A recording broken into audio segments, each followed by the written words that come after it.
तो दोस्तों, आज की कहानी पारस की, जो बहुत सालों से एक बात अपने मन के अंदर रखकर जी रहा था।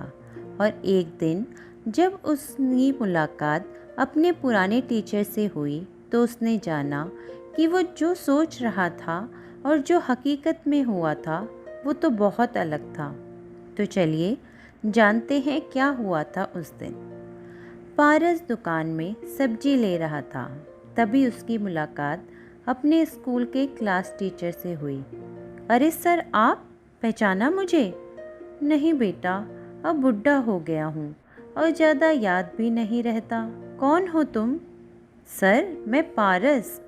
आप 10th क्लास में मेरी क्लास के क्लास टीचर थे। अच्छा, क्या करते हो बेटा तुम?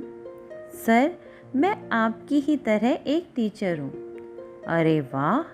और तुम्हें कब लगा कि तुम्हें टीचर बनना चाहिए? सर, एक बार की बात है, मेरी क्लास में एक लड़का बहुत महंगी घड़ी पहनकर लाया और वो सबको दिखा दिखा कर चिढ़ा रहा था। जब वो लंच में क्लास से बाहर गया तो मैंने उसकी घड़ी चुरा ली। अपनी घड़ी न पाकर वो परेशान हो गया और उसने आपसे कंप्लेंट करी। हम सबके बैग की तलाशी ली गई लेकिन कुछ नहीं मिला।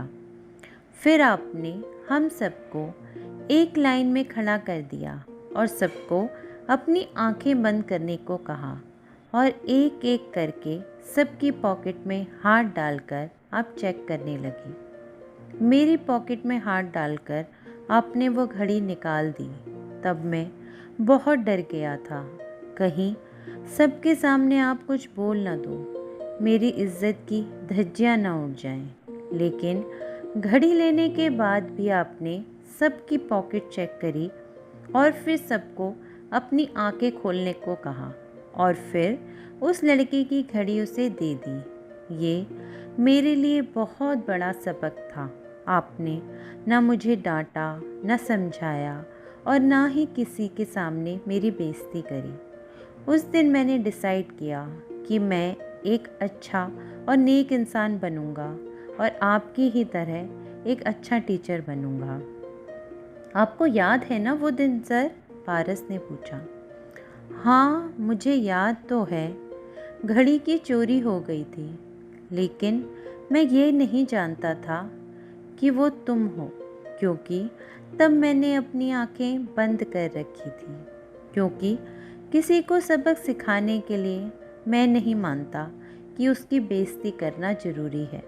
तो दोस्तों, आज की कहानी बस इतनी सी। और ऐसी ही मनोरंजक कहानियाँ सुनने के लिए इस चैनल को लाइक, शेयर और सब्सक्राइब करना ना भूलें और इंतज़ार कीजिए मेरी अगली कहानी का।